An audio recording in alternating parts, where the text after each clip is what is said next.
Bismillahirrahmanirrahim. Assalamualaikum warahmatullahi wabarakatuh. Bismillahirrahmanirrahim. Assalatu wassalamu ala rasulillah. Amma ba'd. Saya Al-Fakir Anwar bin Khaidir Al-Hasani selaku Khodimu Majlis Warid Intisab Bedahan Sawangan Depok. Pada sore hari ini berniat untuk melakukan tutorial daripada yang berkaitan dengan sholat dan yang mengiringinya, termasuk berwudu dan sebagainya. Kenapa saya melakukan tutorial ini? Karena memang di dalam beribadah kita harus punya panduan yang jelas yang berasal dari guru-guru kita.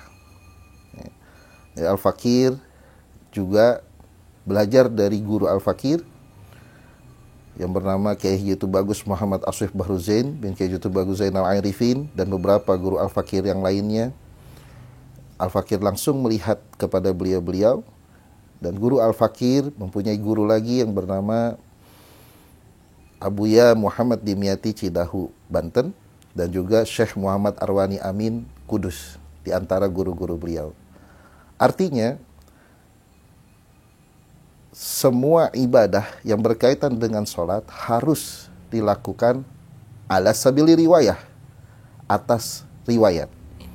Sebagaimana hadis baginda Nabi Muhammad SAW, "Shollu kama ra'aitumuni usolli", yang artinya sholatlah kalian sebagaimana kalian melihat aku sholat. Pada zaman sekarang kita tidak melihat langsung kepada baginda Nabi Muhammad SAW, namun kita melihat guru-guru kita yang bersambung sanadnya, musalsal keilmuannya sampai kepada baginda Nabi Muhammad SAW. Baik, karena berkaitan dengan sholat, itu juga berkaitan dengan berwudu. Sekarang Al-Fakir ingin menjelaskan awal tentang berwudu dan kelengkapan berwudu, berikut langsung kepada sunnah-sunnahnya dan prakteknya. Ketika bermulai berwudu, yang pertama kita harus tahu dulu air, bahwasanya airnya itu kalau memang air yang di tempat tidak boleh kurang dari 2 kulah.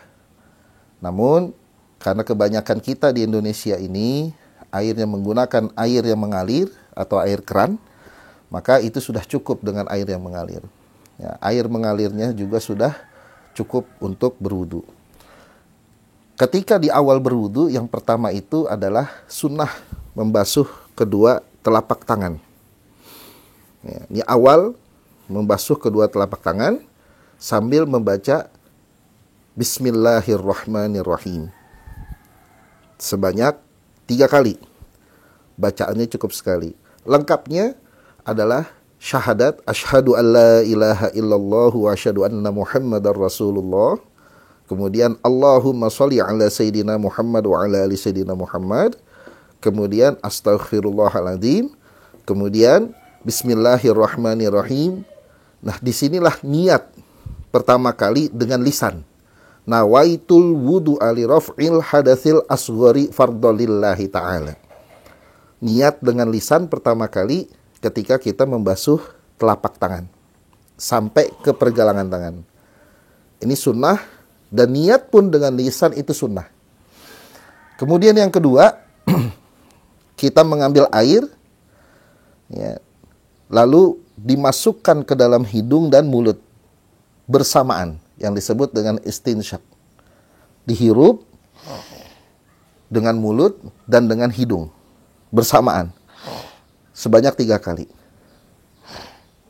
Ini disebut istinsyak. Sambil di hati kita meyakini yang kita lakukan ini adalah sunnah. Sunnah sebelum berwudu. 1, 2, 3. Itu sunnah. Kemudian selanjutnya masuk ke dalam berwudu. Berwudu, ya, kita gunakan air mengalir di tangan kita. Kemudian ketika pertama kali mencapai ke wajah, disinilah kita berniat di dalam hati. Berniat di dalam hati untuk mengambil air wudu dan membayangkan gerakan-gerakan wudu. Di antaranya membasuh wajah, membasuh tangan sampai sikut, membasuh kepala, membasuh kaki. Itu kita bayangkan. Itu namanya hudurun niyah, menghadirkan niat. Atau istihdor, menghadirkan niat. Jadi menghadirkan niat itu adalah membayangkan.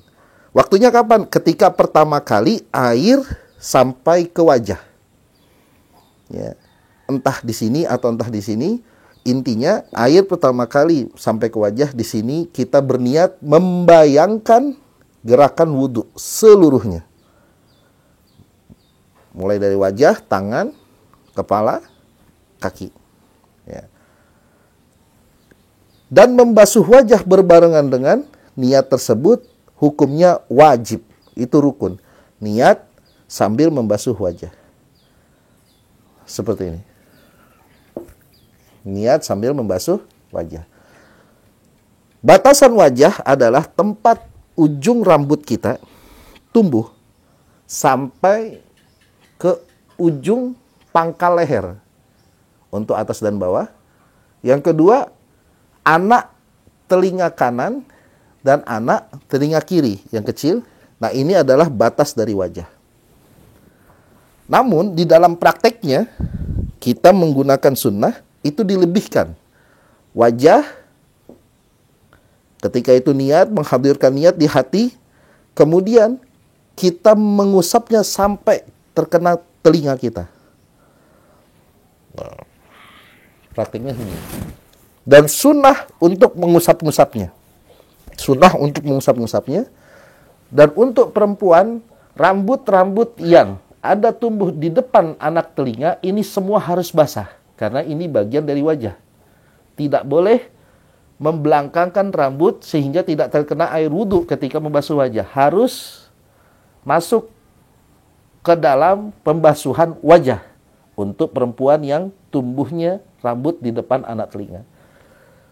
Ya. Untuk laki-laki yang jenggotan, ya, harus dimasukkan begini kan, air itu. Nah, gitu. Nah, jadi sunnah juga untuk mengusap-ngusapnya. Satu, kemudian ambil lagi. Dua pun begitu, sampai terkena telinganya. Walaupun batasnya itu anak telinga, tapi sunnah sampai membasuh telinganya. Dua. Ini kalau yang jenggot begini. Kemudian ambil lagi air. Ini tiga. Itu rukun wudhu yang pertama, niat dan membasuh wajah sekaligus. Kemudian membasuh tangan. Membasuh tangan itu batasannya sampai ke sikut. Namun sunnah membasuhnya sampai melebihi sikut. Ya. Caranya mengalirkan air dari ujung jemari sampai ya, terus ke bawah melebihi sikut. Kemudian kembali di depan lengannya dan masuk ke sini, dan sunnah dikucek-kucek. Nah, satu, dua, sunnah dikucek-kucek, tiga. Ya, air masuk melebihi dari sikut dan melebihi sikut. Ya, sebanyak 3 kali. Kemudian yang selanjutnya adalah mengusap kepala atau sebagian dari kepala. Ini adalah rukun wudhu yang keempat. Ya, yang pertama tadi niat berbarengan dengan membasuh wajah, itu 1 dan 2. Kemudian yang ketiga tadi membasuh tangan sampai kepada sikut. Yang keempat membasuh kepala atau sebagian kepala. Namun sunnah membasuh kepala sampai ke belakang dan masuk ke bagian kuping. Seperti ini. Ambil air caranya, kemudian membasuhnya sampai terkena kuping, ke belakang. Nah, sebanyak 3 kali. Jadi rukun wudhu yang keempat kepala, memang sebagian kepala saja, namun sunnah sampai ke belakang, sampai terkena bagian kuping. Sunnah membasuh telinga. Telinga kanan dan telinga kiri. Caranya boleh berbarengan. 1, 2, 3. Itu adalah sunnah. Kita harus meyakini ini sunnah. Membasuh kepala ini wajib, namun sunnah sampai ke belakang. Namun kalau telinga itu sunnah. Nah, untuk dapat kesempurnaan sunnahnya, caranya harus masuk ke dalam sela-sela telinga semuanya. Begitupun yang sebelah kiri. Dan boleh dilakukan berbarengan. Ya. Kemudian rukun wudhu yang kelima adalah membasuh telapak kaki. Rukunnya mulai dari ujung jemari sampai ke atas mata kaki. Ujung jemari sampai ke atas mata kaki.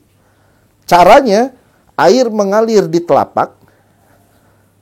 Kemudian, air yang ini mengalir di depan punggung kaki.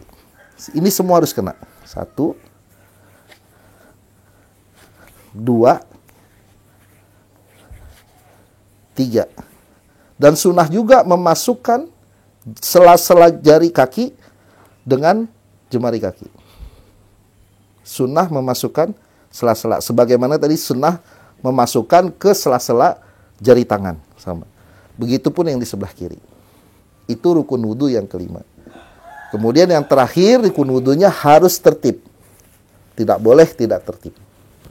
Mulai dari niat sampai kepada membasuh telapak kaki harus dilakukan secara tertib.